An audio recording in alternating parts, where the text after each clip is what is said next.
se habla sobre las auditorías que Gabriel Zurdo, que es CEO de BTR Consulting, tiene los datos para explicarnos técnicamente de qué manera van a aparecer. Si querés miramos el gráfico que nos ilustra y él nos va a explicar... Porque hay mucho para entender, sí, ¿no? Primero sobre qué son las auditorías, ¿no? Cómo se hacen. Bueno, mira, acá lo tenemos. Mientras él se va sentando, sí. Venimos... nos ponemos así para bien intelectuales. Sí. Me gusta. El origen etimológico es audire, que significa oír. Proviene de su origen histórico, porque los primeros auditores ejercían su función juzgando la verdad o la falsedad de lo que les era sometido a su verificación, principalmente oyendo. O sea que ahora, Gaby, bienvenido. Por lo que intenta el gobierno es juzgar si efectivamente los datos que le van a proveer las universidades son verdaderos o falsos. ¿Cómo lo van a hacer? A ver, 1645. Hace mucho data tiempo. de la primera auditoría. El señor Watson, un escocés, es antiquísimo y la evolución de los modelos de negocio y de la aplicación de tecnología hicieron que esto sea obligatorio, mandatorio para cualquier negocio moderno. Claro. Esencialmente por dos motivos. En primer lugar, para validar que la exposición, por ejemplo, del resumen de las operaciones de negocio de una empresa o de una entidad estén en línea con la expectativa de quienes demandan ese objetivo. En concreto tenemos distintos tipos de auditoría. Hay auditorías forense, hay auditorías médicas, auditorías de medios, hacemos auditorías de medios. Por supuesto, sí. Hay auditoría de sistemas y cada vez más la incidencia de la tecnología demanda más auditoría de sistemas. Claro. Vamos a comenzar justamente a analizarlo con Gabriel Zurdo, justamente con este gráfico que nos explica qué es una auditoría. A ver si lo tenemos. Su objetivo es revisar y verificar el funcionamiento interno, la aplicación de normas, estándares y cumplimiento de manera integral o sobre un aspecto en específico. También ayudará a detectar fallas, debilidades o irregularidades para tomar medidas oportunas. A ver, una auditoría no es infalible. No, claramente. El caso sintomático o ejemplificador, mejor dicho, nos remite al año 2001. No sé si se acuerdan de la caída de Enron, el caso de Enron. Sí, sí. Bueno, cayó Enron, una empresa que tenía un valor en la bolsa de Nueva York de $90 su acción, que se desplomó a menos de $1. Claro. 11.000 millones de dólares fue la diferencia. Y también cayó su auditor, una de las 5 firmas de auditoría contable, en este caso auditoría contable, más grande del planeta. A partir de entonces, ¿qué otra cuestión se exigió? Control sobre las auditorías. Claro, ¿Por qué? Porque la auditoría de la auditoría. Exactamente. Claro, la supervisión. ¿Por qué? Porque, como digo, la auditoría no es infalible, se tiene que ceñir a estándares y métodos normativos, normativos, y no necesariamente levanta, identifica, si bien como decíamos recién hubo sí irregularidades e incumplimientos, una auditoría, y dependiendo de qué tipo de auditoría se trate, no necesariamente identifica un fraude. Hoy.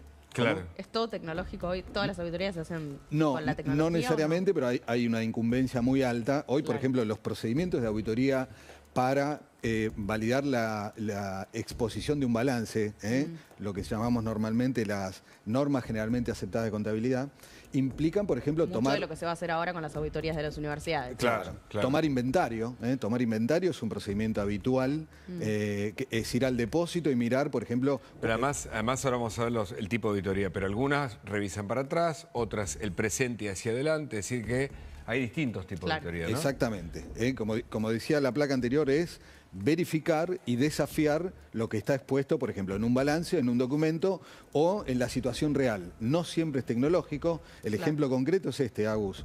Cuando hacemos auditoría, por ejemplo, para apoyar la exposición de un balance que sea razonable, que represente razonablemente el patrimonio, la situación financiera y el resultado de las operaciones. Es decir, mucha gente preguntará, pero BTR Consulting no hace cuestiones tecnológicas. Bueno, lo que pasa es que le explicamos a la gente que tu empresa se dedica a hacer auditoría, ¿no es cierto? Cuando le piden informes sobre determinados hechos, por ejemplo. Mucho de auditoría. Esta es un poco la explicación de por qué nos viene a ayudar, porque hoy desde la firma digital hasta en general la mayoría de los movimientos, son todos digitales. Por supuesto que todavía en tribunales se cosen expedientes, como decía habitualmente, pero cada vez va en desuso ese mecanismo, ¿no? Y tiene mucho que ver con lo que decías recién, Hugo. Históricamente las auditorías eran post-mortem, Claro. ex post, Claro. el resultado de las operaciones.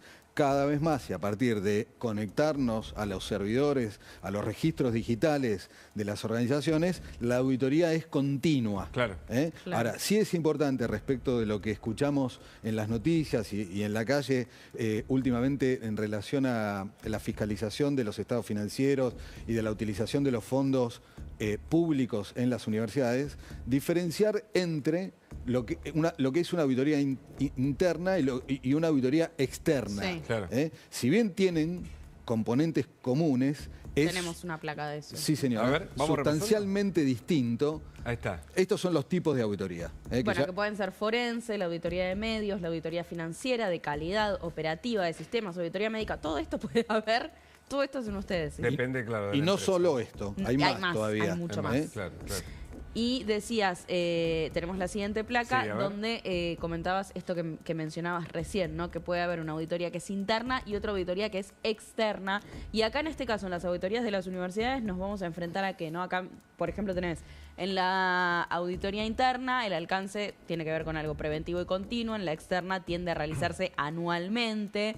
En la interna, el propósito tiene que ver con evaluar el sistema de control interno y detectar riesgos. Y en cambio, en la externa es analizar la confiabilidad de los Claro. estados financieros. Y en cuanto a lo que es el profesional responsable, en la auditoría interna hablamos de auditores que son de la misma empresa. Sí. Eso era lo que se venía haciendo con la UBA, Claro. por ejemplo. Ujú. Entonces, y ahora va a venir auditoría externa, que es un auditor Exacto. independiente, ¿no? ¿Esta sería la diferencia? ¿Pasamos de una auditoría interna a una auditoría externa? Claro, en general las empresas tienen un sector de auditoría interna. Casi todas las empresas públicas, históricamente, una oficina, auditoría interna.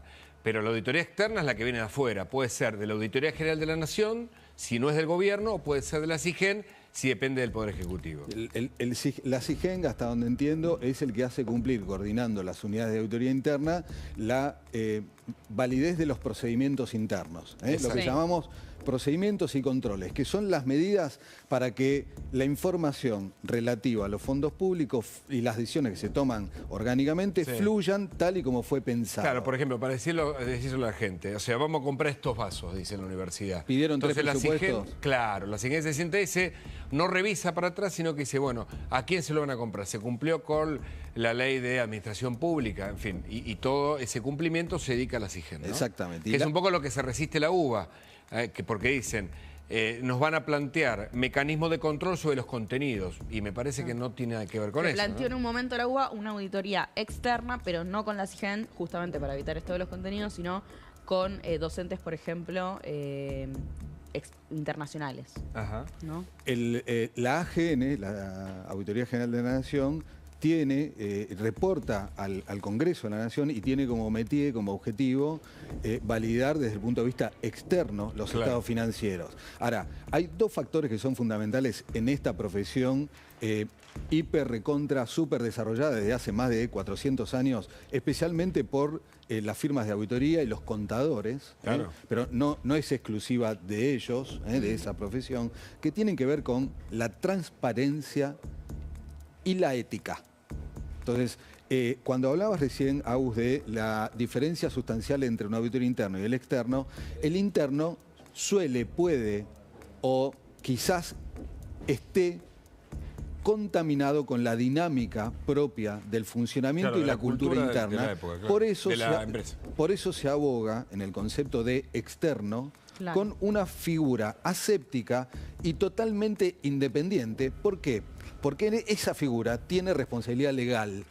En Claro. los casos en donde un auditor externo o emite una opinión, firma un dictamen o concluye respecto de una situación, en muchos casos es responsable legalmente de ese dictamen. Me remito al caso de la caída, de la desaparición de Enron, una compañía que valía Claro. decenas de miles de millones de dólares, en donde el proceso terminó con la judicialización Obviamente. de los responsables de la compañía, y en razón de esto, la Bolsa de Nueva York, que es un faro, un organismo rector, la que custodiaba la integridad de esos balances que fueron modificados, terminó creando un nuevo equipo que es el que controla a los auditores, Claro. entre otras cosas. Claro. Vamos a ver otro gráfico justamente donde aparece más de este tema de las auditorías, proceso de una auditoría, claro. identificación del objetivo, definir la finalidad y las áreas a auditar, la planificación, establecer parámetros y lineamientos, ejecución, revisión de documentos y recursos, presentación del informe, resultados y recomendaciones y el seguimiento, que es la verificación del cumplimiento, ¿no? Importantísimo, Hugo, para esto, no siempre una auditoría detecta un fraude. En muchísimos casos que hemos tenido la responsabilidad, por ejemplo, haciendo una auditoría forense en donde, en concreto, faltó dinero en una cuenta o en un tesoro, en una bóveda de un banco, donde faltó dinero, todos los procedimientos de control, las medidas de, llamamos, separación de funciones, vos facturás, vos pagás. Todas las medidas de oposición de interés, yo vigilo una parte, vos vigilás la contraria, funcionaron. Cuando hay connivencia y la connivencia se reúne con la falta de transparencia y la ausencia de ética, es cuando el triángulo se cierra y se produce el fraude. Claro. Gabriel, siempre un gusto tenerte, muy claro. Cómo no, un placer. Hablamos de economía con Damián Di Pace, pero antes, ahora puedes tener